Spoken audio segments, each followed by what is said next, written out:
নমস্কার বন্ধুরা, আজ আমার গল্পের গোয়েন্দা হলেন ইন্দ্রনাথ রুদ্র, যাকে সৃষ্টি করেছিলেন অদৃশ বর্ধন, যিনি জন্মগ্রহণ করেছিলেন 1932 সালের 1 ডিসেম্বর কলকাতায় এবং তার মহাপ্রয়াণ ঘটে 2019 সালের 21 মে কলকাতায়। আজ আমি গল্পটি সংগ্রহ করেছি অদৃশ বর্ধনের গোয়েন্দা অমনিবাস প্রথম খণ্ড থেকে, যে বইটি প্রকাশনার দায়িত্বে ছিলেন জয়দীপ পাবলিকেশনস। এদের সকলের প্রতি আন্তরিকভাবে কৃতজ্ঞতা নিবেদন করে শুরু করছি আজকের গল্প ঈগলের ছোঁ। আজ থাকলো প্রথম পর্ব। রাজা কঙ্ক।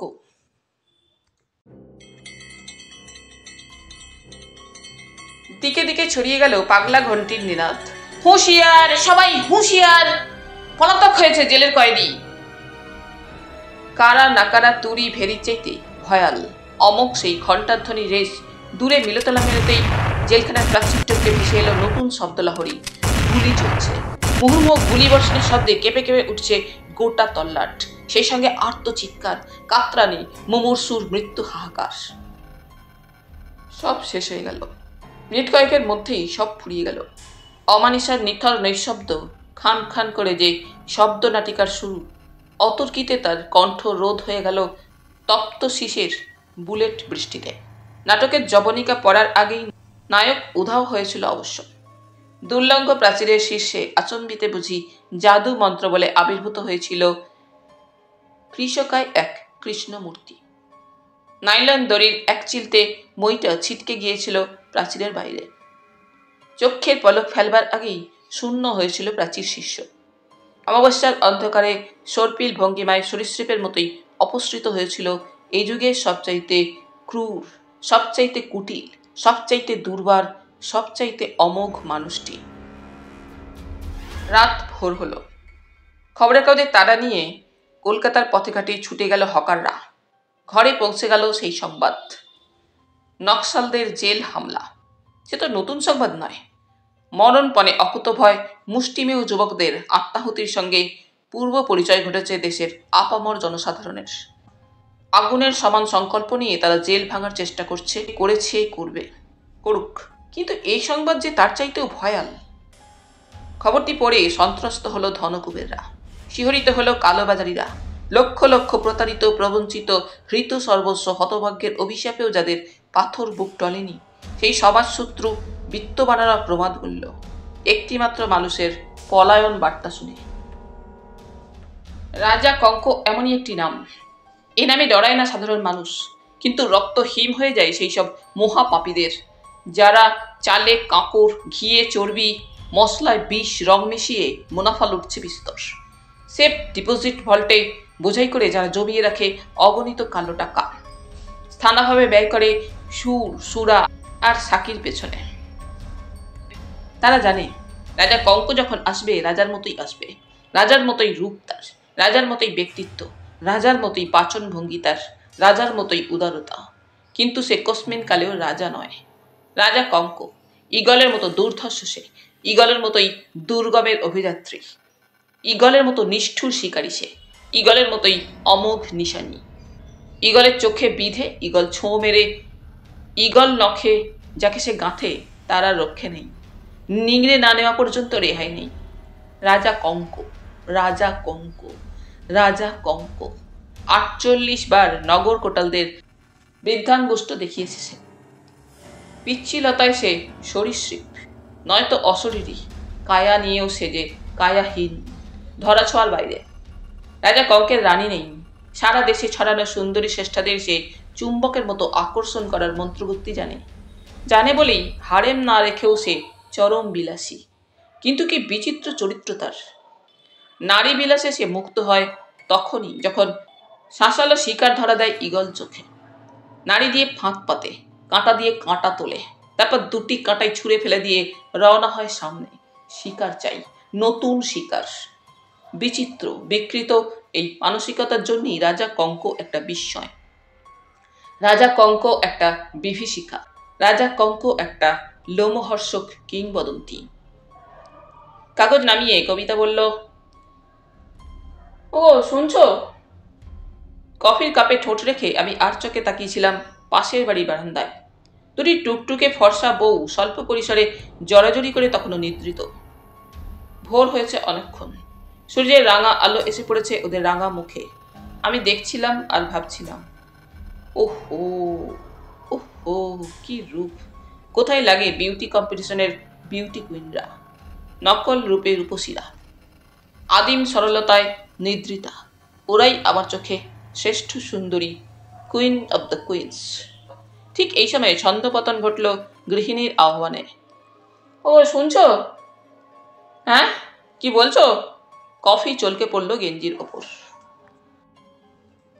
মেয়েরা ভালো ডিটেকটিভ হতে পারে এ বিশ্বাস আমার চিরকালের, কারণ ওদের মতো সন্দিগ্ধ সন্ধানী জাত পৃথিবীতে আর নেই।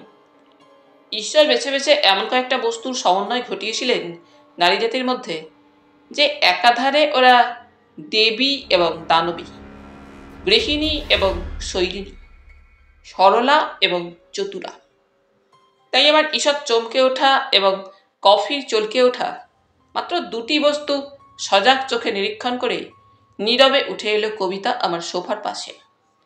জানালা দিয়ে দৃষ্টি প্রসারিত করল পাশের বাড়ির বারান্দায় এবং সেকেন্ড কয়েক পরে উচ্চারণ করল একটি মাত্র অক্ষর। ছি! মরমে মরে গেলাম আমি। মুখটুক লাল করে বলেছিলাম, এমনভাবে ছি করলে না জানি কি ব্যভিচারী করেছি। করনি বলতে চাও? একে যদি ব্যভিচারিতা বলে তাহলে তাহলে তাহলে কি হে পতি দেবতা? A thing of beauty is a joy forever. কথাটা আশা করি ভুলে যাওনি। বোম্বাইয়ে সেই পার্টিতে আমার পেছনে ঘুরঘুর করার সময় এমনি ধরনের ছেঁদো কথা আরও কিছু শুনেছিলাম, মনে পড়ছে। ডার্লিং, সুন্দর মুখটি আমার মুখের অতি সন্নিকটে এনে বলল আমার সুন্দরী স্ত্রী। আমার সেই বিউটিফুল মুখে আর বুঝি বিউটি খুঁজে পাচ্ছ না? আচমকা গলা খাকারি শব্দ ভেসে এলো দরুরা থেকে। ভীষণ চমকে ছিটকে গেল কবিতা। মাথায় কাপড় টানতে টানতে লাজ রক্তিম মুখে ঝংকার দিয়ে উঠল তীক্ষ্ণ কণ্ঠে, ঠাকুরপোটা একেবারে সহাস্য মুখে ঘরের মধ্যস্থলে আবির্ভূত হলো যে মূর্তিটি বাংলা সাহিত্যের গোয়েন্দা কাহিনীর রসপিপাসুরা তার সঙ্গে পরিচিত। পরনে মুগার পাঞ্জাবি, ফরাসডাঙ্গার ধুতির চুনট করা প্রতিটি পকেট থেকে আলগোছে বার করতে করতে আর একবার গলা খাঁকারি দিল ইন্দ্রনাথ রুদ্র। এত সকালেও দেখলাম এক মাথা চুল পরিপাটিভাবে আঁচড়ানো, অঙ্গ দিয়ে ভুরভুর করছে এমন একটা মন মাতানো সৌরভ, যা এর আগে ওকে ব্যবহার করতে দেখিনি। বললাম, পিলিতি সেন্ট মনে হচ্ছে। প্যারিসের। সিনেমার হিরোর মতো ঠোঁটের এক প্রান্ত বেঁকিয়ে জবাব দিল ইন্দ্রনাথ। কবি কবি চেহারার নবনীত তরুর অন্তরালে যে দধিচির বজ্র প্রচ্ছন্ন রয়েছে তা দেখেও বোঝা গেল না। কৃত্রিম কপ পার করার আরো কয়েকবার কৃত্রিম প্রচেষ্টার পর বলল আমার অকৃত্রিম সুহৃদ,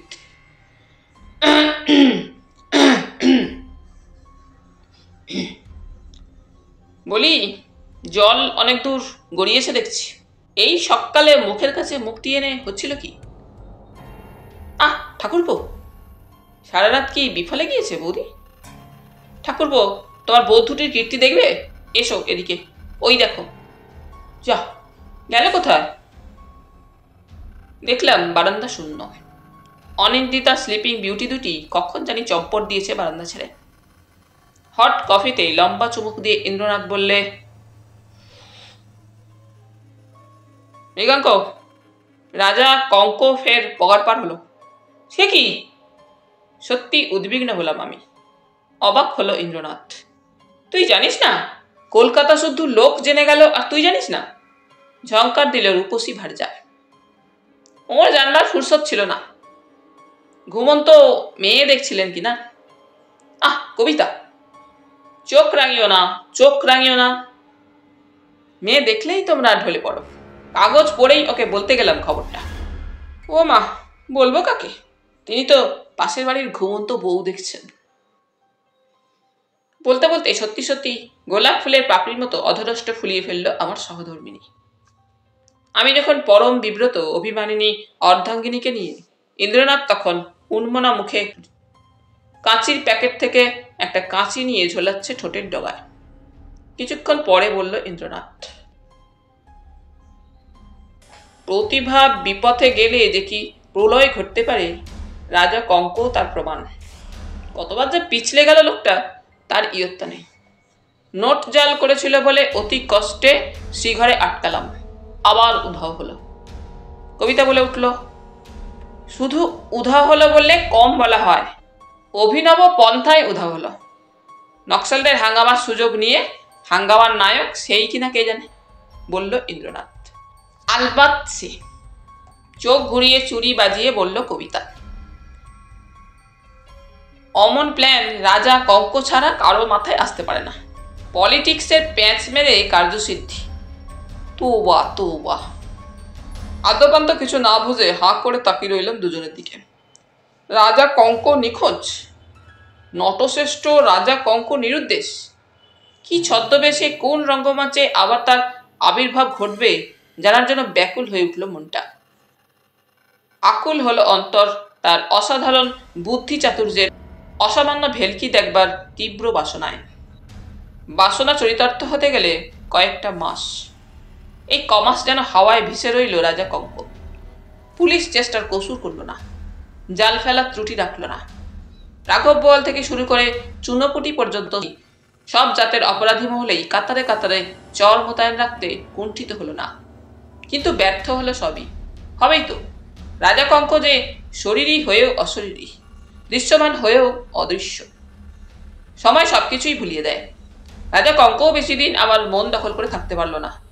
ভুলে গেলাম তাকে। অনেকদিন পর খবরের কাগজে একটা মুখরোচক বিজ্ঞাপন দেখলাম। কবিতাকে বললাম, বিজ্ঞাপনটা দেখেছ? এ ধরনের বিজ্ঞাপন আজকাল আকচাল বেরোচ্ছে এবং কত মেয়ের সর্বনাশ হয়ে যাচ্ছে। উৎসুক হতে দেখা গেল কবিতাকে। দেখি কিসের বিজ্ঞাপন? কাগজটা এগিয়ে দিলাম আমি। জোরে জোরে পড়ল কবিতা। চলচ্চিত্রের নায়িকার ভূমিকায় অভিনয়ের জন্য সুন্দরী তরুণী প্রয়োজন।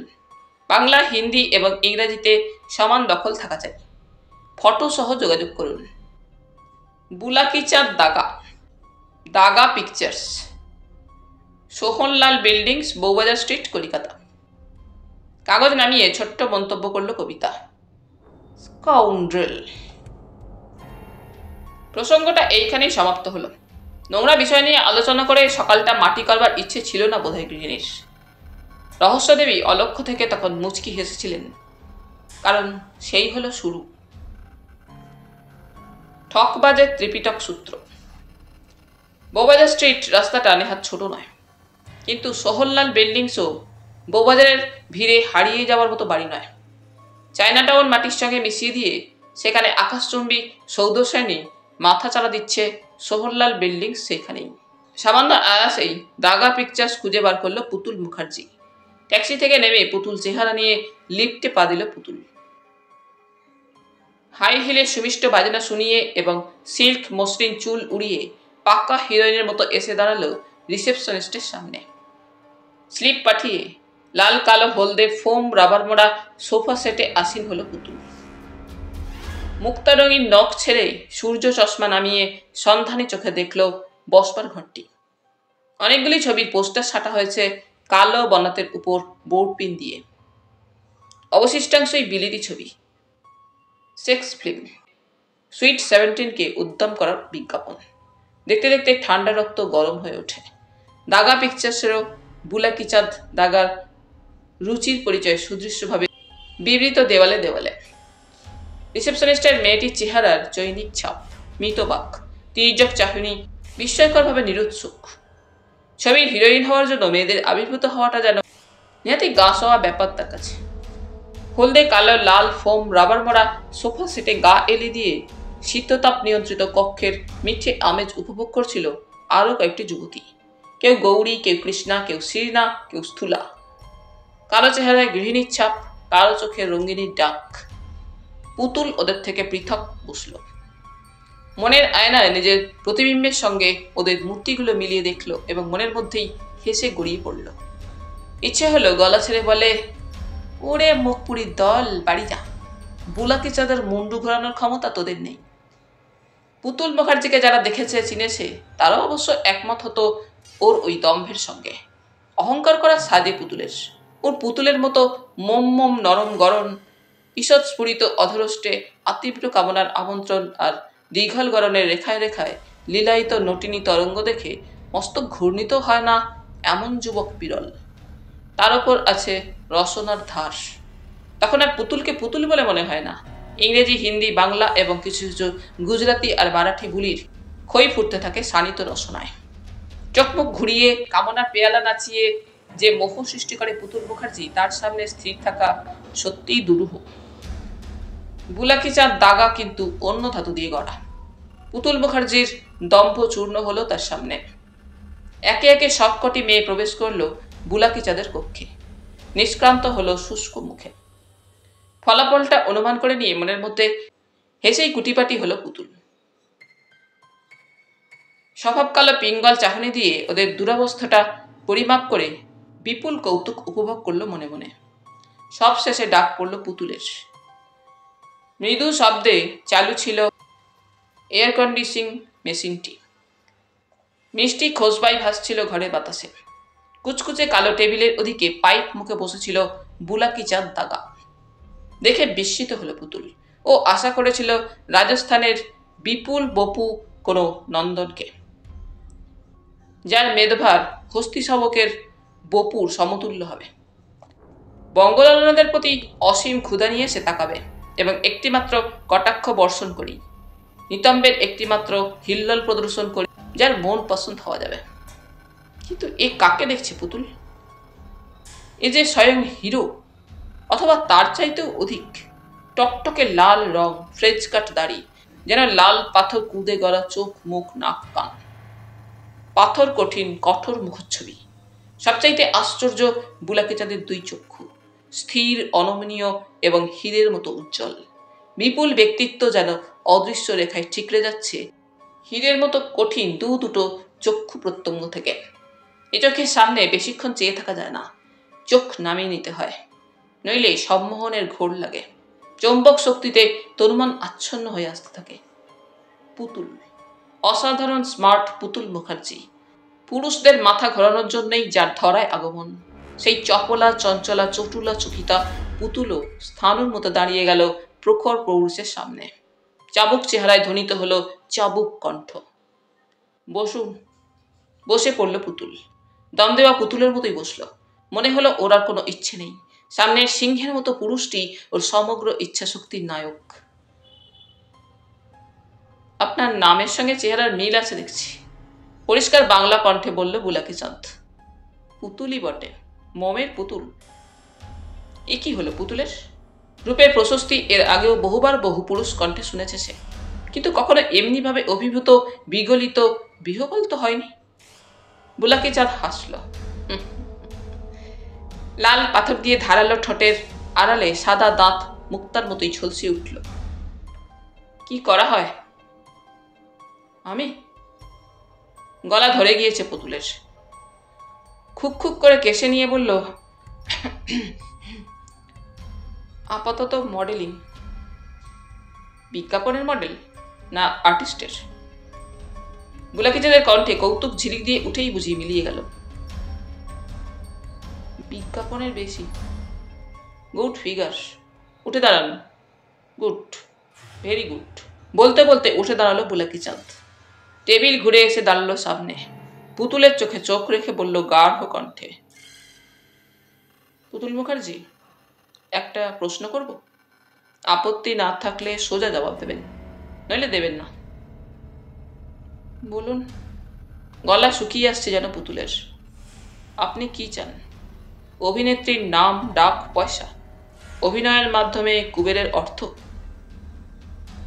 বুঝলাম না কি বলতে চাইছেন। সিংহিনীর মতো ঘাড় বেঁকিয়ে কথা বলতে গেল পুতুল, কিন্তু হরিণীর মতোই কুকড়ে গেল স্বয়ং সিংহের সামনে। আবার হাসলো বুলাকি চাঁদ। পুতুল, আমি মানুষ চিনি, তোমাকেও চিনেছি। সরাসরি আমি বলছি, কিছু মনে করো না, আমার চোখের দিকে চাও। কি দেখছো? অতি কষ্টে বুলাকি চাঁদের পাথর কঠিন চাহনিতে চাহনি মেলালো পুতুল। দেখল দুটুকরো ইস্পাত যেন দুকণা স্ফুলিঙ্গ হয়ে জ্বলছে পিঙ্গল চাহনির গভীর কন্দরে। শিউরে উঠল পুতুল। পুতুল, জবাবটা আমি দিচ্ছি। তুমি চাও অর্থ, বিস্তর অর্থ। সে অর্থ তুমি পাবে না, যা ভাবছো তা নয়। দেহ নিয়ে ছিনিমিনি খেলতে আমি দেব না, কারণ বলে থমকে গেল বুলাকি চাঁদ। অনেকক্ষণ পরে থাবার মতো মুষ্টি তুলল পুতুলের প্রায় অবশ কাঁধে। বলল দ্রিমি দ্রিমি মাদল কণ্ঠে, কারণ আমি হব তোমার নায়ক। এক হাতে যেন লক্ষ্যপাতে জ্বলে উঠল, লক্ষ ফুলজুরি ফুল ছুড়ল, লক্ষ রামধনু রঙিন হলো পুতুলের মস্তিষ্কের মধ্যে। পুতুল আর পারল না, এলিয়ে পড়ল বুলাকি চাঁদের পাথরের মতো চ্যাটালো বুকের মধ্যে।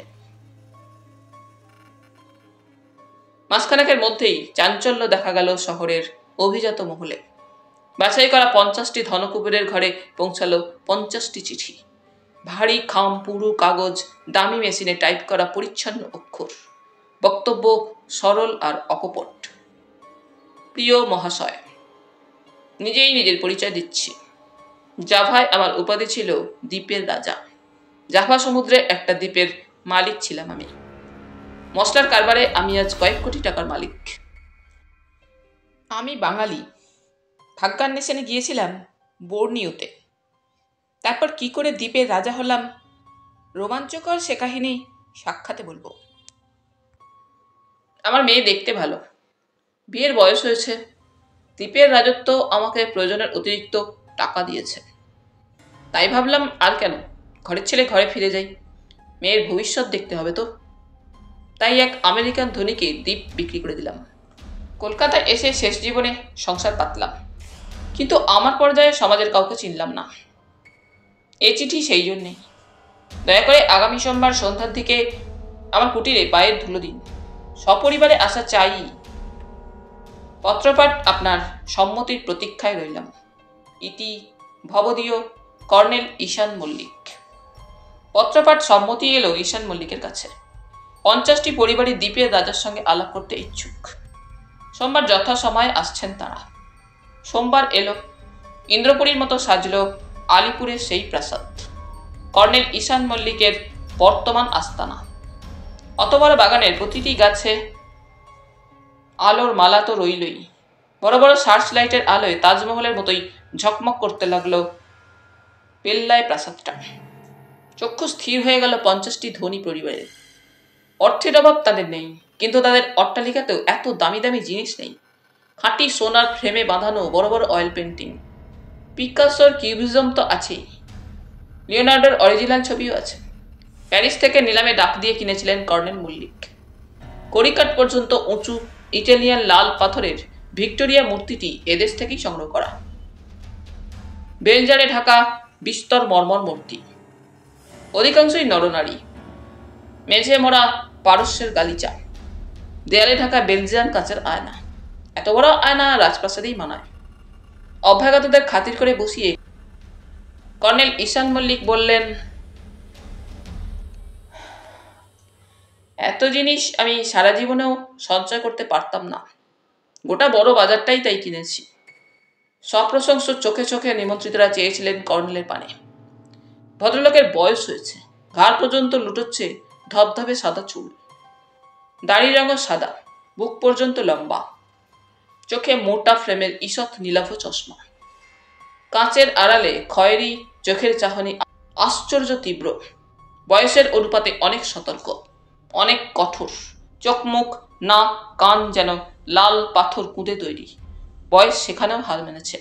সারা শরীরে ঋষির সৌম্যতা। শেখ নয়নচাঁদ বললেন, কর্নেল, আপনার সঙ্গে আলাপ করে খুশি হলাম, কিন্তু আপনার মেয়েকে তো দেখছি না। ওই তো ও আসছে।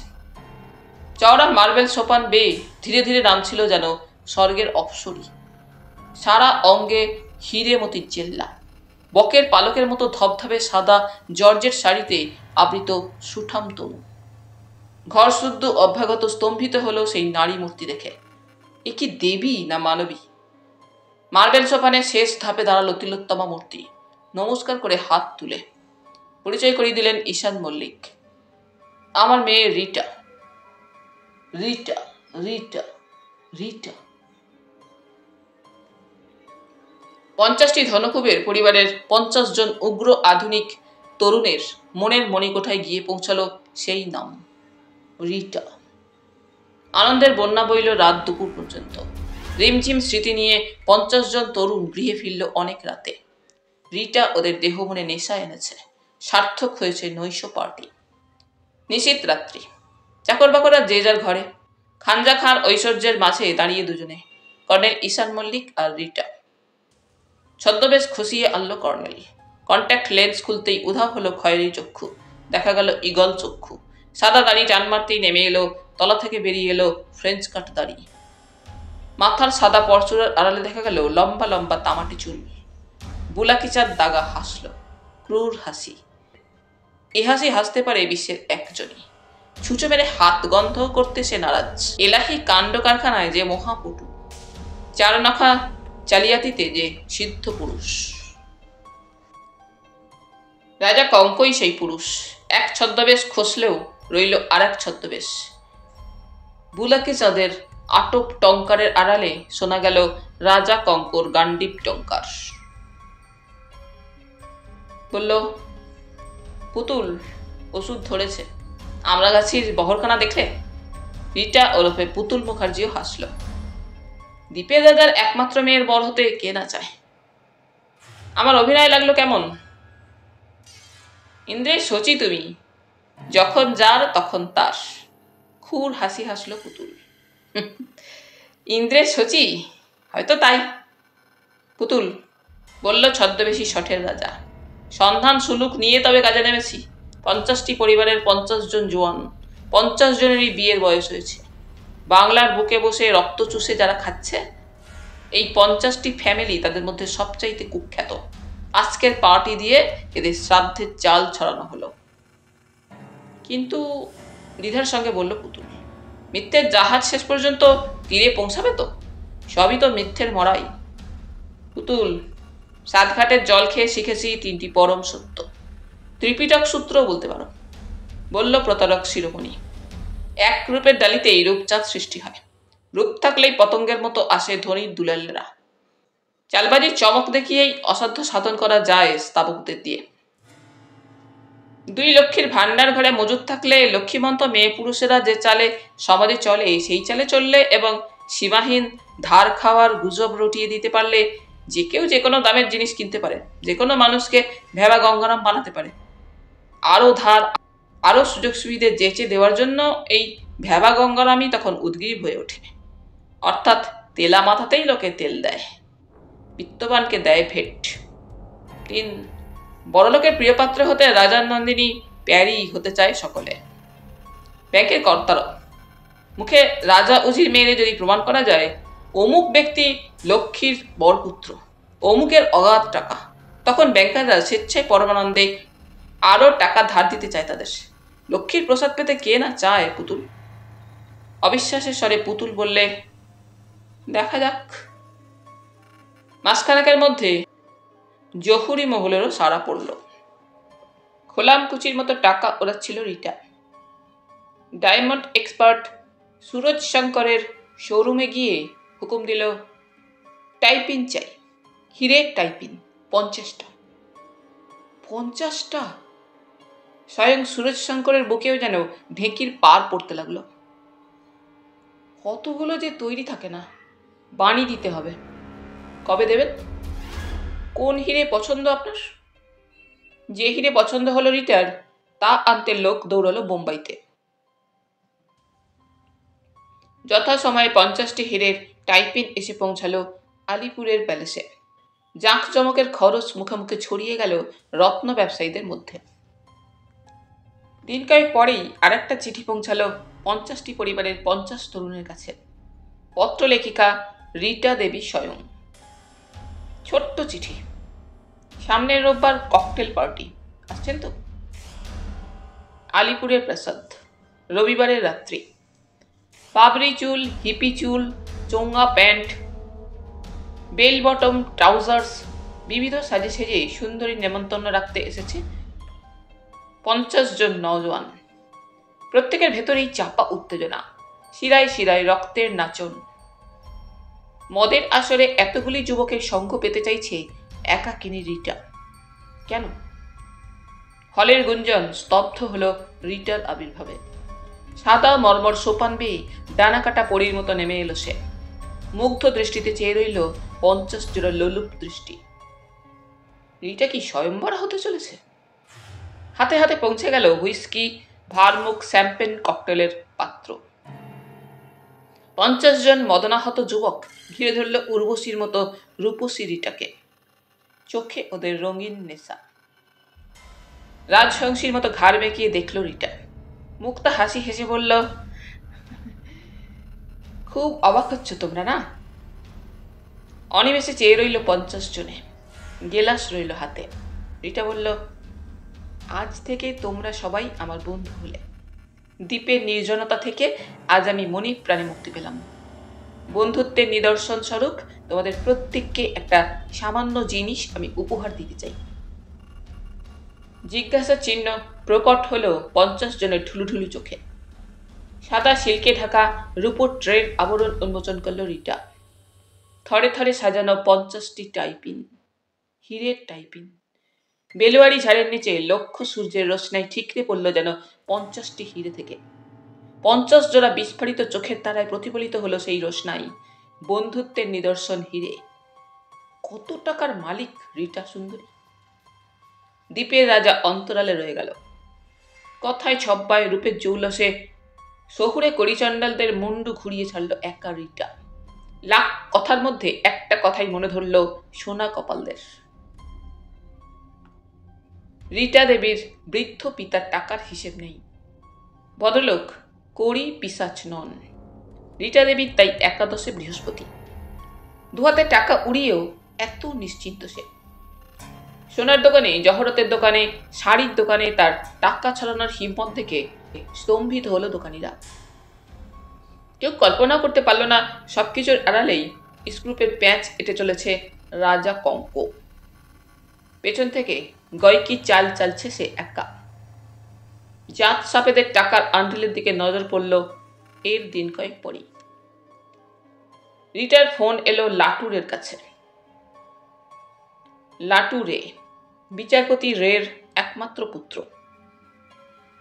কুখ্যাত শিল্পপতিদের কাছে নিজেকে বিক্রি করে বিচারপতি রে এখন বহু লক্ষ টাকার মালিক।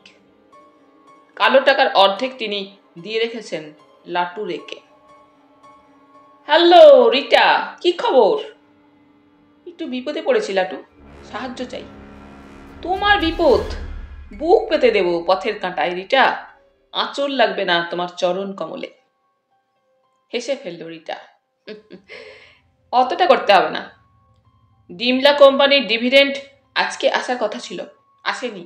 এদিকে আজকে পেমেন্ট না করলে অত বড় চা বাগানটা ফসকে যাবে। চা বাগান কিনছো নাকি? বাবা কিনছেন আমার নামে। কি দামে? জলের দামে, মাত্র 50,000। তোমার বিপদটা তাহলে 50,000-এর? টাকাটা আজ পেলে দিন সাতেকের মধ্যে ফেরত দিতাম। তোকে বলতেও পারছি না, বাবার মাথা কাটা যাবে।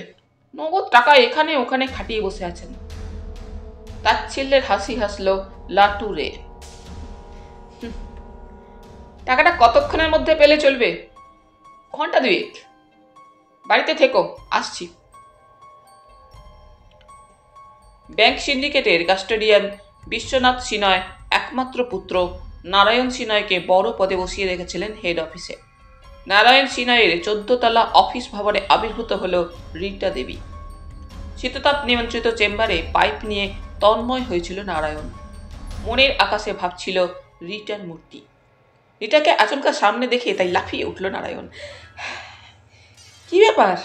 এই যে আসমানের চাঁদ হাতে পাওয়া? রসিকতা রাখো, কাজ নিয়ে এসেছি। বলল রিটা। বসো। পাটোয়ারি বুদ্ধির পরাকাষ্ঠা দেখালো রিটা। সংক্ষেপে বলল, কিভাবে আমেরিকায় ব্যাঙ আর চিংড়ি রপ্তানি করার ব্যবসাটা কুক্ষিগত করবে সে। প্ল্যানটা বাবার, পাকা মাথার ফন্দি। তার ইচ্ছে রিটা একাই আবার ফেরে বসুক। রিটার ইচ্ছে সঙ্গে এমন একজন পুরুষ বন্ধু থাকুক যাকে সে বিশ্বাস করে। নারায়ণ সিনয়ের নাম প্রস্তাব করায় বাবা রাজি হয়েছেন। নারায়ণ সিনয়ের পাকা ঝিকুট মস্তিষ্ক এই পর্যন্ত শুনেই অভিভূত হল। রিটার বিশ্বাসভাজন বন্ধু সে। তোবা তোবা, যৌথ কোম্পানি করতে চাও? হ্যাঁ, তুমি আর আমি। স্বপ্ন দেখছে না তো? নারায়ণ বলল। তুমি কত দিচ্ছ? 2.5 লাখ। তোমারও তাই? একটু থতিয়ে গেল নারায়ণ। 2.5 লাখ? পরক্ষণে বুক চিতিয়ে বলল, কই বাত নেই, রাজি। 2.5 লাখ কিছুই নয় কাস্টাডিয়ানের পুত্রের কাছে। লাখ লাখ টাকা বেড়ে চলেছে প্রতি মাসে। 2.5 লক্ষ টাকা ধার করা। একটা কথা আছে, বলল রিটা। কি? হুন্দরাজির সঙ্গে বাবার কথা হয়েছে। যাওয়া মাত্র 2.5 লাখ টাকা দেওয়ার অঙ্গীকারপত্র লিখে দেবেন তিনি। ওই নোটের ওপর তুমি 2.5 লাখ ঋণ দেবে আমাকে। আমার প্রতিজ্ঞা, বাবার টাকায় ব্যবসা করব না। একটু ভাবল নারায়ণ। হুন্দরাজি আন্তর্জাতিক খ্যাতিসম্পন্ন শিল্পপতি। পৃথিবী জুড়ে তার কারবার। স্বয়ং প্রধানমন্ত্রীও খাতির করেন হুন্দরাজিকে। এই ব্যাংকেও অ্যাকাউন্ট আছে তার। বলল, রাজি। রিটা উঠে দাঁড়ালো। চলো আমার সঙ্গে, হুন্দরাজির বাড়ি গিয়ে লিখিয়ে নি। ওরে বাবা, এত খাতির হুন্দরাজির সঙ্গে? যার দেখা পাওয়া দেবতা দর্শনের সামিল সোজা তার বাড়ি? মাথা ঘুরে গেল নারায়ণের। চলো। হুন্দরাজির অট্টালিকার সামনে গাড়ি পৌঁছালো। রিটা বলল, তুমি গাড়িতে বসো, আমি এলাম বলে। গাড়িতে বসে রইল নারায়ণ, চোখে সুদূরের স্বপ্ন। রিটা উধাও হলো বাড়ির মধ্যে। ফিরে এলো মিনিট 20 পরে। হাসতে হাসতে নারায়ণের কোলের উপর ফেলে দিল একটা কাগজ। টাইপ করা 2টি মাত্র লাইন। 1 বছর পরে যে কোনো দিন 2.5 লক্ষ টাকা দিতে প্রস্তুত রইলাম। সুদ 12%। তলায় হুন্দরাজির স্বাক্ষর। বিখ্যাত এই সইয়ের সঙ্গে পরিচয় আছে নারায়ণের, তাই চোখ দুটি কোটর থেকে ঠেলে বেরিয়ে এলো শামুকের চোখের মতোই। বেচারি নারায়ণ। মাকাল ফল দেখতে ভালো, উপরে লাল ভিতরে কালো।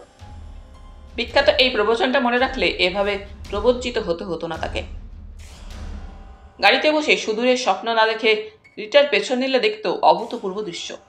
দেখত রিটা দেবী গটগট করে ভেতরে ঢুকেই মূর্ছার ভান করে এলিয়ে পড়ল সোফা সেটে। ছুটে এলো চাকর দারোয়ান। জল হাওয়া দিয়ে জ্ঞান ফেরানো হলো রিটার। মিনিট 20 পরে হনহন করে সে ফিরে এলো গাড়িতে। হ্যান্ডব্যাগের মধ্যে থেকে বার করলো হুন্দরাজির অঙ্গীকারপত্র। জালপত্র। রাজা কঙ্কর জালিয়াতি প্রতিভার আর এক নিদর্শন। আরও 48 রকম পন্থায় 48 জন প্রণয় প্রার্থীকে বড়শিতে গাঁথল রিটা। প্রত্যেকেই জানল বিষয়টা গোপনীয়, আর কেউ যেন না জানে।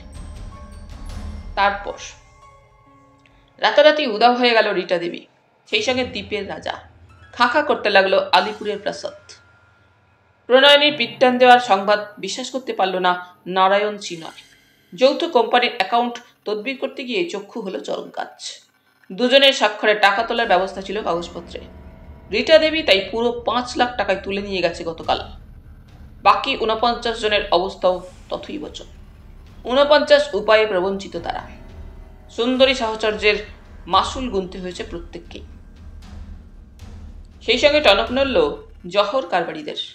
1 ঘন্টার মধ্যে 5 জহুরির দোকানে ঝড়ের মতো এসেছিল রিটা দেবী। জহুরি উপহার দিতে হবে, তাই প্রতিটি দোকান থেকে নিয়েছে লাখখানেক টাকার জড়োয়া গহনা। বিনিময়ে দিয়েছে চেক। কর্নেল ঈশান মল্লিকের সই করা চেক এর আগেও পেয়েছে জহুরিরা, তাই দ্বিরুক্তি করেনি। বিকেল গড়িয়ে আসায় সেদিন আর ব্যাংকে চেক জমা দেওয়া যায়নি। পরের দিন জানা গেছে 5টা চেকে 5টা টাকা পাওয়াও আর সম্ভব নয়। ঈশান মল্লিকের অ্যাকাউন্ট বিলকুল শূন্য। মাত্র 1 ঘন্টার মধ্যে 5 লাখ টাকার জড়োয়া উধাও। লজ্জায় মুখ কালো করে বসে রইল জহুরিরা। এত বড় প্রতারণার কাহিনী যে ঢাকপিটে বলাও সম্ভব নয়। প্রবঞ্চিতদের এই দুর্বলতার হদিশ জানত রাজা কঙ্ক।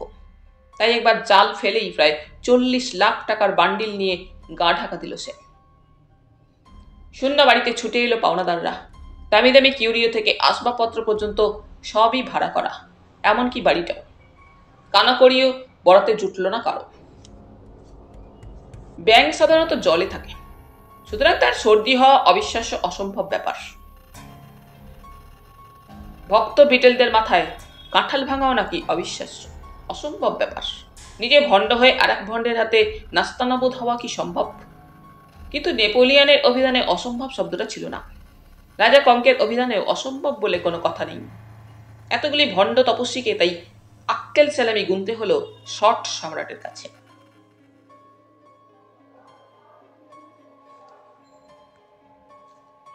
দমাস করে টেলিফোন নামিয়ে রাখল ইন্দ্রনাথ। কি সর্বনাশ! আবার আঙুলের ফাঁক দিয়ে গলে গেল রাজা কঙ্ক। ফের বাজল টেলিফোন। হ্যালো, কে? ডিসিডিডি? হ্যাঁ হ্যাঁ, খবর এইমাত্র পেলাম। ওপার থেকে ভেসে এলো ডিটেকটিভ ডিপার্টমেন্টের বড় কর্তার শ্লেষ তীক্ষ্ণ কণ্ঠ। মশাই, বিলকুল বেকুব বানিয়ে ছাড়লেন আমাকে। আপনার কথা মতো রাত ঠিক 12টার সময় ঘেরা হলো প্যালেস। দেখলাম পাখি উড়েছে তার আগেই। ব্যাপার কি বলুন তো?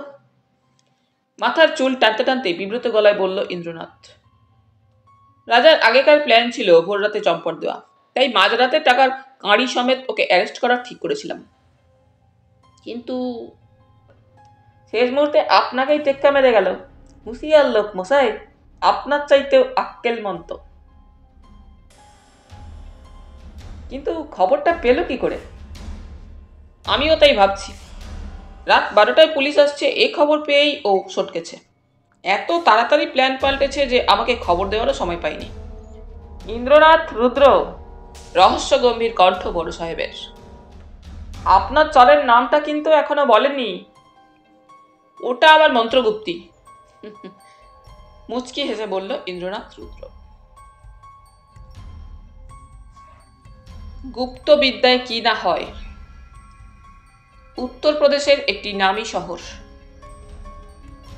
পোড়ামার মন্দিরের আশেপাশে পত্তন হয়েছে বাঙালি পাড়া। জাগ্রতা দেবী পোড়ামার মন্দির ঘিরে গড়ে উঠেছে বিরাট আশ্রম। মন্দির প্রাঙ্গণে হঠাৎ এক সন্ধ্যায় দেখা গেল এক যোগী পুরুষকে, সঙ্গে পরমা সুন্দরী এক ভৈরবী। যোগীর লম্বা দাড়ি, লম্বা চুল, কাশফুলের মতো ধবধবে সাদা, গেরুয়া আলখাল্লা, গেরুয়া কেট জুতো, গেরুয়া পাগড়ি, বিবেকানন্দ স্টাইলে, হাতে লাঠি, চোখমুখ শান্ত সৌম্য। ভৈরবীর পরনেও গেরুয়া বেশ, চোখ মুখে কিন্তু ঢলঢলে শ্রী, স্বর্গের সুষমা যেন লাবণ্য হয়ে ঝরে পড়ছে সর্ব অঙ্গে। অদ্ভুত একটা রহস্যময় আকর্ষণ ঘিরে দুজনকেই। একবার দেখলেই মোহর আবর্তে না পড়ে থাকা যায় না। মন্দিরের দাওয়ায় রোজকার মতো সেদিনও পুণ্যার্থীদের ভিড়। যোগী পুরুষের এবং ভৈরবীর রহস্যময় ব্যক্তিত্ব কাছে টেনে আনল অনেককে। শুরু হলো প্রশ্নের পর প্রশ্ন। জানা গেল সন্ন্যাসীর প্রকৃত পরিচয়। উগ্রসেন যোগী আমেরিকায় গুরু বলে পূজিত হয়েছেন একদা। এর বিস্ময়কর আবিষ্কার ট্রান্সেন্ডেন্টাল মেডিটেশন সাড়া জাগিয়েছে শিকাগোর ন্যাশনাল কনফারেন্সে। উগ্রসেন যোগীর যোগ মাহাত্ম্য মানুষকে জ্ঞানের সার্বিক সাফল্যের পথে নিয়ে যাবে, এ বিশ্বাস এসেছে আমেরিকার সর্বস্তরের লোকের কাছে। আজকের আধুনিক জীবনে অনেক সমস্যা, কিন্তু মানুষ যদি এই যোগ প্রক্রিয়ায় মন দেয় তাহলে কোনো সমস্যাই থাকবে না।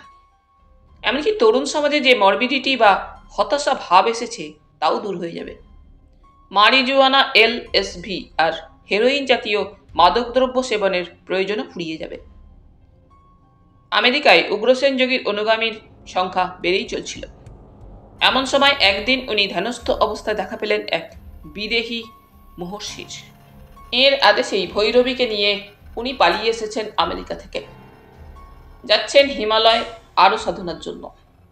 যোগীর বাচনভঙ্গি বড় সুন্দর, যেন জাদুমন্ত্র বলে অল্প সময়ের মধ্যেই মন জয় করে ফেললেন অতগুলি মানুষের। এমন সময় এগিয়ে এলেন স্থূলকায় এক ভদ্রলোক। প্রণাম করে বললেন, গুরুজি, অধীনের একটা অনুরোধ রাখতে হবে। বলো, সৌম্য হেসে বললেন উগ্রসেন যোগী। অপাঙ্গের যোগিনীর স্নিগ্ধ সুন্দর মুখখানি দেখল স্থূলকায় ভদ্রলোক বলল, রাতটা আমার বাড়িতে পায়ের ধুলো দিন, এখানে অসুবিধে হবে। অসুবিধে? সন্ন্যাসীর অসুবিধে? কিন্তু নাছরবান্দা ভক্তের জ্বালায় শেষ পর্যন্ত উঠতেই হলো। মেদ ভারে মন্থরগতি ভদ্রলোকের নাম গণপতি সাহা। নানা রকম সন্দেহজনক কারবারে কোটিপতি। বড় জটিল চরিত্র ভদ্রলোকের। দুবেলা আহ্নিক করেন ঠাকুরঘরে, আবার ফুরসত পেলেই ছোটেন বাইজি মহল্লায়। উগ্রসেন যোগীকে ভৈরবী সহ নিজের বাড়ি এনে আনন্দে আটখানা হলেন গণপতি।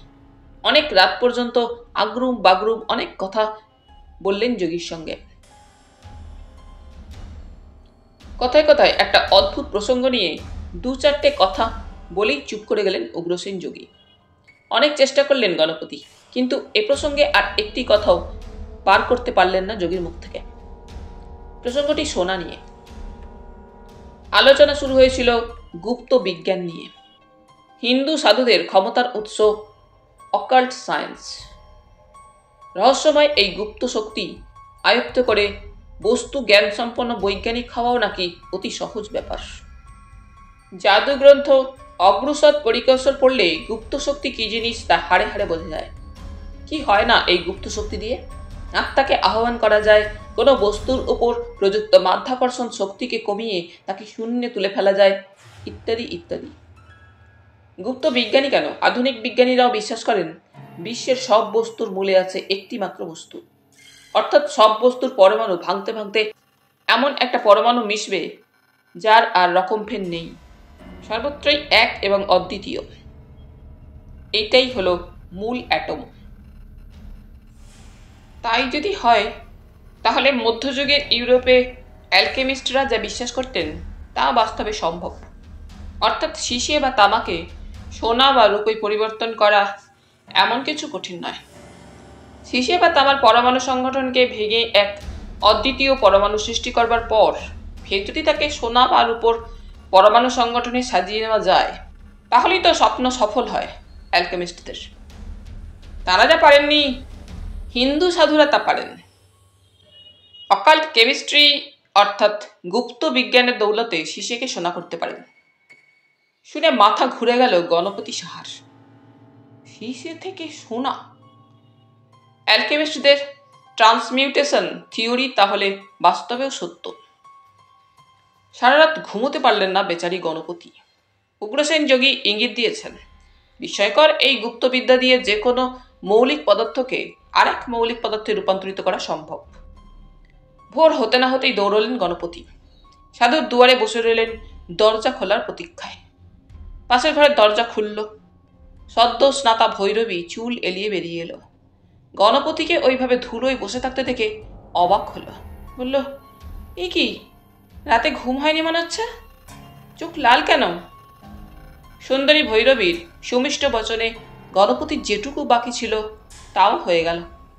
ব্যাকুল কণ্ঠে বলে উঠল, দেবী, কি আবল তাবল বকছেন? না না, আমি বুঝেছি আপনারা ঐশ্বরিক ক্ষমতার অধিকারী। আচ্ছা, বলে থেমে গেলেন গণপতি। থামলেন কেন বলুন? আমতা আমতা করে বললেন গণপতি। গুরুজি কাল যা বললেন বিজ্ঞান তা স্বীকার করে, তাই না? পাহাড়ি ঝর্ণার মতো কলকলিয়ে হেসে উঠল ভৈরবী। করে। আধুনিক তত্ত্বসহ আধুনিক বিজ্ঞান স্বীকার করে সমস্ত বস্তুই একই প্রাথমিক পদার্থ দিয়ে গঠিত, এবং তা হচ্ছে তড়িৎ, অর্থাৎ ইলেকট্রন, প্রোটন ইত্যাদি। অকাল্ট ফিজিক্সও তাই বলে। ঢোক গিললেন গণপতি। তাহলে ওই যে বলছিলেন না যে কোনো মৌলিক পদার্থের রূপান্তর সম্ভব, বিজ্ঞান তা মানে নিশ্চয়ই?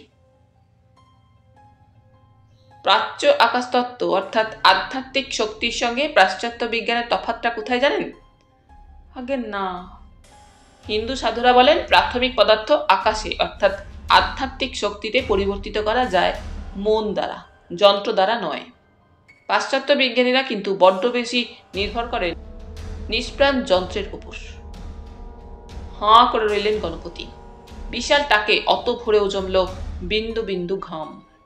দরজা খুলল। চৌকাঠ জুড়ে দাঁড়িয়ে উগ্রসেন যোগীর ঋষি মূর্তি। কি খবর? সটান তার পা জড়িয়ে ধরলেন গণপতি। গুরুজি, শিশে থেকে সোনা তৈরি দেখাতে হবে। ঈষৎ বিব্রত হলেন গুরুজি। আমি জাদুকর নই রে। আমার শক্তি আমার আধ্যাত্মিক উন্নতির জন্য, ক্ষমতা জাহির করার জন্য নয়। কিন্তু ছিনে যোগ গণপতির সঙ্গে তিনি পারবেন কেন? অনিচ্ছার সঙ্গে রাজি হতে হলো। সাদা চুল দাড়ির আড়ালে অতি কষ্টে অট্টহাসি আটকে রাখলো রাজা কঙ্ক। বন্ধ ঘরে শুরু হলো অকাল্ট সায়েন্সের জাদুর খেলা। ঘরের মধ্যে শুধু 3 জন, গণপতি, উগ্রসেন যোগী আর ভৈরবী। দরজার জানলা বন্ধ করতেই ঘর অন্ধকার হয়ে গিয়েছিল। গুরুজি উঠলেন। প্রত্যেকটি বন্ধ দরজা এবং জানালার সামনে গিয়ে আঙুলে তুলে দিলেন।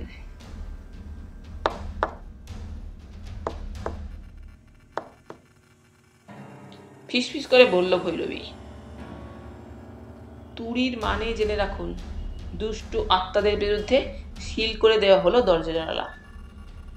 খড়ি দিয়ে একটা বৃত্ত আঁকা হলো ঘরের কেন্দ্রে। জ্বলল হোমাগ্নি। হাতের লম্বা লাঠি দিয়ে হোম কাঠ নেড়ে দিলেন গুরুজি। আগুনের আলোয় দেখলেন গণপতি, লাঠিটা সাধারণ লাঠি নয়, তাতে 7টা পেতলের রিং সমান ব্যবধানে লাগানো।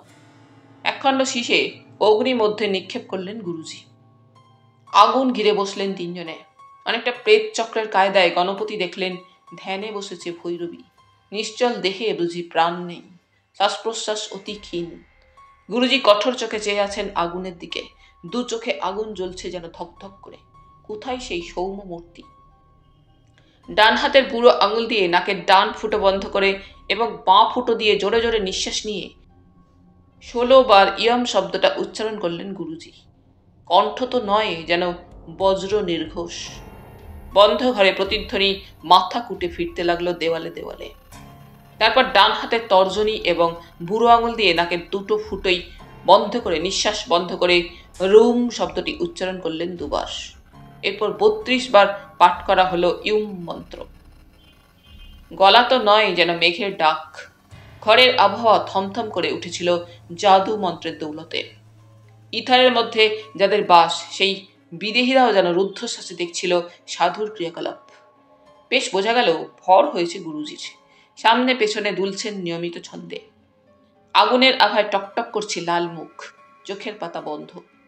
এরই নাম কি ব্ল্যাক ম্যাজিক? গণপতির শিরদাঁড়া পর্যন্ত এবার শিউরে উঠল। ঘরের আবহাওয়ায় সম্মোহনের ঘোর লেগেছে যেন। চোখ মেলছেন গুরুজি। ওং শব্দ উচ্চারণ করতে করতে লাঠি দিয়ে নাড়ছেন হোমের কাঠ। অকস্মাৎ ফস করে যেন নীল বিদ্যুৎ খেলে গেল আগুনের মধ্যে। সঙ্গে সঙ্গে তাল তাল ধোঁয়ায় ম্লান হয়ে এলো আগুনের আভা। দেখতে দেখতে নিভল আগুন। শুধু ধোঁয়া আর ধোঁয়া, অন্ধকার, দম আটকানো নৈশব্দ। দেশলাই জ্বলল। গুরুজি মোমবাতি জ্বাললেন। বললেন, নে তোর সোনা। হুমড়ি খেয়ে পড়লেন গণপতি। ছাই সরিয়ে দেখলেন শীষে নেই, রয়েছে সমপরিমাণ সোনা। গণপতি সাহা বড় ঘোরেল পুরুষ। মন্দিরে পুজো দিতে যাওয়া, সাধুসঙ্গ করা সবটাই ভরং, ধোকাবাজি। লোকটার আসল কারবার ছিল দেব মূর্তি বিক্রি করা। ব্যবসাটায় মুনাফা বিস্তর। গণ্ডগ্রাম থেকে শুরু করে শহর অঞ্চলের বিস্তর মন্দিরে হানা দিত ওর স্যাঙাতরা। চুরি করে আনত বিভিন্ন বিগ্রহ। আমেরিকানদের কাছে মোটা টাকায় বিক্রি হতো প্রতিটি মূর্তি। লেখাপড়ায় গণপতি ক বলতে হ, কিন্তু এলতলা দিয়ে বেলতলা দিয়ে 5 জনের পকেট হালকা করার বিদ্যায় চতুর চূড়ামণি। তাই ব্লক ডেভেলপমেন্ট অফিসারের সঙ্গে যোগ সাজস করে সরকারের লক্ষ লক্ষ টাকা গায়েব করেছেন ভদ্রলোক। পন্থা অতি সরল। জল নেই গায়ের। খাতাপত্রে দেখানো হলো বিস্তর পুকুর কাটার খরচ। কিছুদিন বাদে খাতাপত্রেই দেখানো হলো পুকুরে জল ওঠেনি, তাই সেসব পুকুর ভরাট করার খরচ। বলা বললো একটা পুকুরও কাটা হলো না, টাকা গেল সরকারের। এইভাবে কোঅপারেটিভ হাউসিং সোসাইটি করে লাখ লাখ টাকা কামিয়েছেন তস্কর সম্রাট গণপতি। খলিফা বলে এত টাকা ব্যাংকে রাখেননি গণপতি। সোনার বাট কিনে জমিয়ে রেখেছিলেন বাড়ির মধ্যেই। এলেনবাজ গণপতির ধূর্ত মগজে এলো তাই নয়া ফন্দি। গুরুজি, বিনয় নুয়ে পড়ে শুধলেন গণপতি। কাল সায়েন্স নিয়ে তাহলে এক মৌলিক পদার্থকে আর এক মৌলিক পদার্থে পাল্টানো যায়? হ্যাঁ, নিজের চোখেই তো দেখলি। শিশে থেকে যদি সোনা হয় তাহলে শিশে হিরে হবে না? দেখতে চাস? হ্যাঁ। সেই দিনই গভীর রাতে ফের গুপ্ত শক্তি প্রয়োগ করলেন গুরুজি। মুখ লাল হয়ে গেল, রক্ত যেন ফেটে পড়তে চাইল। মুখ বন্ধ আগ্নেয়গিরির মতোই থরথর করে কাঁপতে লাগলো সর্বাঙ্গ। কিন্তু শিশে শিশেই রইল, হিরে হলো না। হাল ছেড়ে দিলেন গুরুজি, বললেন, যা ভয় করেছিলাম তাই হলো, হিসে হিরে হবে না। কুকুরে গো ধরলেন গণপতি। কেন? হিরে কি মৌলিক পদার্থ? হিরে হলো খনিজ পদার্থ। মুখে যা এলো তাই বলে দিলেন উগ্রসেন যোগী। তাহলে? চোয়াল ঝুলে পড়ল গণপতির। ঘাটে এসে তরি ডুববে? উগ্রসেন যোগী ছদ্মবেশে অট্টহাসি হাসতে গিয়ে সামনে নিল রাজা কঙ্ক। এক খুঁড়ে মাথা কামিয়েও গণপতি হতভাগ্য চালে ভুল করল, নিজেই ধরা দিল রাজার ফাঁদে। দুই ভুরুর মধ্যে আঙুল টিপে অনেকক্ষণ ধ্যানস্থ হয়ে রইলেন গুরুজি। বললেন তারপর, উপায় আছে, চেষ্টা করে দেখতে পারি। কিভাবে? শিশের থেকে সোনা হীরের অনেক কাছাকাছি, পরমাণু সংগঠনের দিক দিয়ে, বুঝলি? আগে না, বুঝে দরকার নেই। শিশেকে হিরে করা মুশকিল হতে পারে, সোনাকে নয়। আগে? কুতকুতে চোখে বোঝবার চেষ্টা করলেন গণপতি। দেখি তো সোনার আংটিটা। বিমূঢ় মুখে অনামিকা থেকে আংটি খুলে দিলেন গণপতি। হোমাগ্নিতে এবার নিক্ষিপ্ত হলো সোনার আংটি। একই মন্ত্রোচ্চারণে গম গম করতে লাগলো ঘর। যথা সময়ে ঝলসালো নীল বিদ্যুৎ, ধোঁয়া, নিভল আগুন, ছাই ছড়িয়ে পাওয়া গেল মটর দানার মতো একটা হিরে আংটির বদলে। খেলা জমল, আহ্লাদে ফুটকরাই হলেন গণপতি। লোভ মানুষের সহজ বুদ্ধিও লোপ পাইয়ে দেয়। উটপটাং ম্যাজিক দেখেও তাই হুঁশ হারালেন হুঁশিয়ার গণপতি। কিন্তু সে রাতে পরিশ্রমের পর গুরুজিও আর থাকতে চাইলেন না। বললেন, ঢের হয়েছে, তোর অবিশ্বাস ছিল, বিশ্বাস করিয়েছি, এবার আসি। কাল রাতে আদেশ করেছেন আমার বিদেহী গুরু। মুখ আমসি হলো গণপতির। গুরুজি, আরেকটি বার। না, আর নয়। কাকতি মিনতি আরম্ভ করলেন গণপতি। পা জড়িয়ে ধরলেন, চীনে জোকের মতো অতিষ্ঠ করে তুললেন উগ্রসেন যোগীকে। দীর্ঘ নিঃশ্বাস ফেলে বললেন গুরুজি, এখন বুঝছিস সাধুরা কেন লোকালয়ে আসতে চায় না? আগে আর একটি বার। আমার সব সোনা আপনি হিরে করে দিয়ে যান। সে কি? আটকে উঠলেন গুরুজি। আবার শটান শুয়ে পা জড়িয়ে ধরলেন গণপতি। অস্বাভাবিক গম্ভীর কণ্ঠে বললেন গুরুজি, তোর গাড়ি তৈরি রাখ, আজ রাতেই আমি রওনা হব। আমার হিরে? আর্তনাদ করলেন গণপতি। করে দিয়ে যাব, সোনা আনিয়ে রাখ, কাজ শেষ করেই আমি চলে যাব। আহ্লাদি পুতুলের মতো নাচতে নাচতে ছুটলেন গণপতি। বেচারা। ওর গমনপথের দিকে তাকিয়ে ক্রূর হাসি হাসল রাজা কঙ্ক। ফিক করে হেসে চোখ টিপল ভৈরবী রূপিণী পুতুল মুখার্জি। ট্রাক ভর্তি সোনার দিকে ফিরেও তাকালেন না গুরুজি। সারা মুখে যেন কালবৈশাখীর থমথমে মেঘ। প্রমাদ গুনলেন গণপতি। সত্যি একটু বাড়াবাড়ি হয়ে যাচ্ছে, কিন্তু এ সুযোগ ছাড়লে আর কি আসবে? ট্রাঙ্কে আছে 886টা সোনার বিস্কুট। ট্রাঙ্ক না বলে স্বর্ণ পেটিকা বলা উচিত। 36 লক্ষ টাকার সোনা। বিদেশ থেকে বেআইনিভাবে আমদানি করা 8860 তোলা সোনা। 866টা সোনার বিস্কুট মানে 866টা হিরে। দামটা হিসেব করতে গিয়ে মাথা ঘুরে গিয়েছিল গণপতির। রাতারাতি যক্ষপতির রত্নপুরীর মালিক হয়ে বসবেন গণপতি। কিন্তু অঘটন ঘটল হোমের আগুন জ্বলবার সঙ্গে সঙ্গে। গণপতির পাশেই ধ্যানে বসেছিল ভৈরবী। অকস্মাৎ গণপতির কোলের উপর এলিয়ে পড়ল তার মাথা। দুহাতে জড়িয়ে ধরল গণপতির কণ্ঠ এবং ছানাবড়া চোখে গণপতি দেখলেন এক অসম্ভব দৃশ্য। ভৈরবী, অপরূপ রূপসী সেই যোগিনী, মোহিনী হাসি হাসছে তার পানে তাকিয়ে, কটাক্ষ হানছে কালো চোখ। এই পর্যন্ত দেখবার পর আর কিছু মনে নেই গণপতির, কেননা প্যান্থারের মতো এক লাফে আসন ছেড়ে ছিটকে এসেছিল সাধুর ছদ্মবেশে রাজা কঙ্ক। ক্লোরোফর্মে ভেজানো রুমাল চেপে ধরেছিল গণপতির নাকে। পেট মোটা ব্যাগ হাতে বার কয়েক গুরুজিকে অপেক্ষমান ক্যাডিলাক গাড়িতে যেতে হলো। কেউ সন্দেহ করলো না, বরং সসম্ভ্রমে পথ ছেড়ে দাঁড়ালো সবাই। ড্রাইভারকে আগেই সরিয়ে দিয়েছিল রাজা। পুরো সোনাটা পেছনের সিটে তাগার করার পর এলো ভৈরবী। সবার নাকের উপর দিয়েই উধাও হয়ে গেল 30 লক্ষ টাকার সোনা। ক্যাডিলাক গাড়ি আর এ যুগের সবচাইতে দুর্ধর্ষ প্রতারক রাজা কঙ্ক। পাশে পুতুল মুখার্জি, অভিনয়ে যে উর্বশী পুরস্কার পাওয়ার যোগ্য। কিন্তু আজ এত উন্মানা কেন? ক্যান্সার ইনস্টিটিউটের ডিরেক্টরের ঘুম ভাঙল গভীর রাতে। ডক্টর জোশীর কোয়ার্টার হাসপাতালের বাইরে, রাস্তার ওপরেই। কলিং বেলের আওয়াজে তাই তিতিবিরক্ত হয়ে উঠে এলেন ডক্টর। দরজা খুলতে গিয়ে কিসে যেন পাল্লা আটকে গেল। 1 ইঞ্চির মতো ফাঁক দিয়ে উড়ে এলো একটা কাগজ। তাতে ইংরেজিতে লেখা শুধু 2টি লাইন। 30 লক্ষ টাকার সোনা রেখে গেলাম, গুপ্তধন, হাসপাতাল বাড়ান। ক্যান্সার যাতে প্রথম পর্যায়ে ধরা পড়ে তার আয়োজন করুন, ওদের বাঁচান। বাটের সংখ্যা, ওজন আর এই চিঠির কপি গেল চিফ মিনিস্টারের কাছে। পাই পয়সার হিসেব তাকে দেবেন, আত্মসাৎ করবেন না, মারা পড়বেন। ফাঁক দিয়ে দেখলেন ডক্টর জোশী চাতালের উপর থরে থরে সাজানো সোনার বাট। কানে শুনলেন একটা নতুন শব্দ। বড় রাস্তার উপর স্টার্ট নিল একটা মোটরের ইঞ্জিন এবং দেখতে দেখতে যেন নক্ষত্র বেগে দূর হতে দূরে ধেয়ে গেল মোটরযান।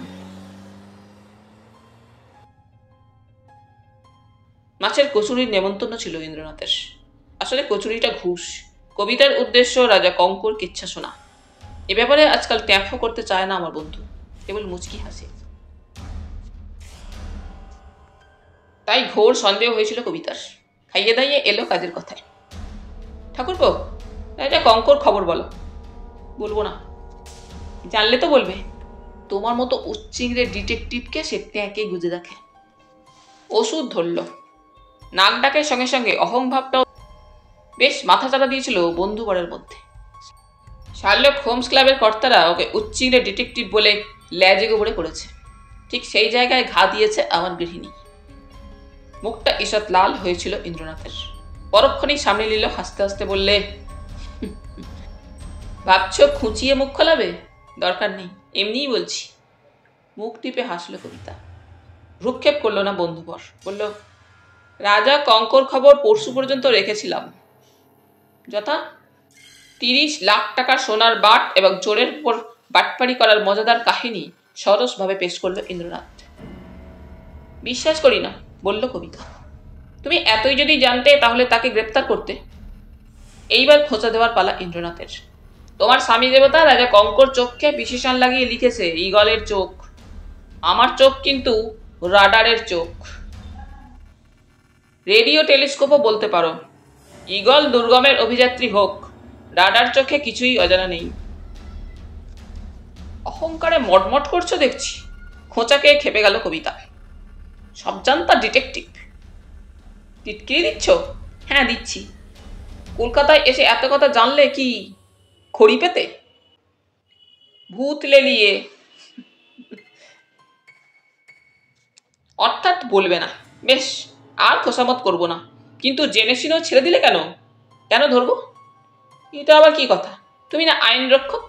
তুমি না সমাজ শত্রুদের পরম শত্রু? মানুষের আইনের চাইতেও বড় আইন ভগবানের আইন ঠাকুরপো। তাছাড়া আমি সরকারি আইন রক্ষক নই। আমি চলি আমার বিবেকের কথায়। আর সমাজশত্রু? বৌদি, রাজা কঙ্ক যাদের ওপর ছো মেরেছে তারাই কিন্তু সমাজের সবচাইতে বড় শত্রু। তোমার কথা মাথায় ঢুকছে না, এই তো বুঝিয়ে দিচ্ছি। জানো তো, ষাঁড়ের শত্রু বাঘে মারে। চেয়ে রইল কবিতা। বুঝলাম, ভদ্রবেশী সমাজ শত্রুরা তাহলে তোমারও শত্রু। তার বলতে, রাক্ষসের ওপর খোক্কস থাকে, রাজা কঙ্ক সেই খোক্কস। ভগবানের আইন রক্ষক সে। শঠে ষাঠ্যং সমাচরেত। নতুন কথা শুনছি তোমার মুখে। সমাজটাই যে এখন উল্টো পুরাণের সমাজ। রন্ধ্রে রন্ধ্রে দুর্নীতি, অবিচার, অন্যায়। সরকারের আইন রক্ষকরা তার প্রতিকার করতে পারছে কি? তবে কর্নেল ঈশান মল্লিকের বাড়ি ঘেরাও করতে বলেছিলে কেন? কলকাতায় পুলিশের সঙ্গে আমার নারীর সম্পর্ক বলেই একটা চান্স দিয়েছিলাম। কিন্তু সেই অভিযানে আমি নিজে থাকি না, তাই বিবেকের কাছে আমি কোনো দিক দিয়েই অপরাধী নই। আস্তে আস্তে বলল কবিতা। ঠাকুরপো, আমার বড় ভয় হচ্ছে। কেন? রাজা কঙ্কর সাগরেদ হয়ে যাবে না তো?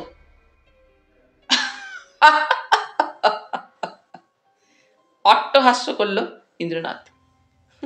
পাগল, রাজার ওপর রাজার দৃষ্টি রয়েছে অষ্টপ্রহর। বেমক্কা কিছু করতে গেলেই আটকে দেব। দেখা যাক। তাহলে বন্ধুরা, আজ এই পর্যন্তই।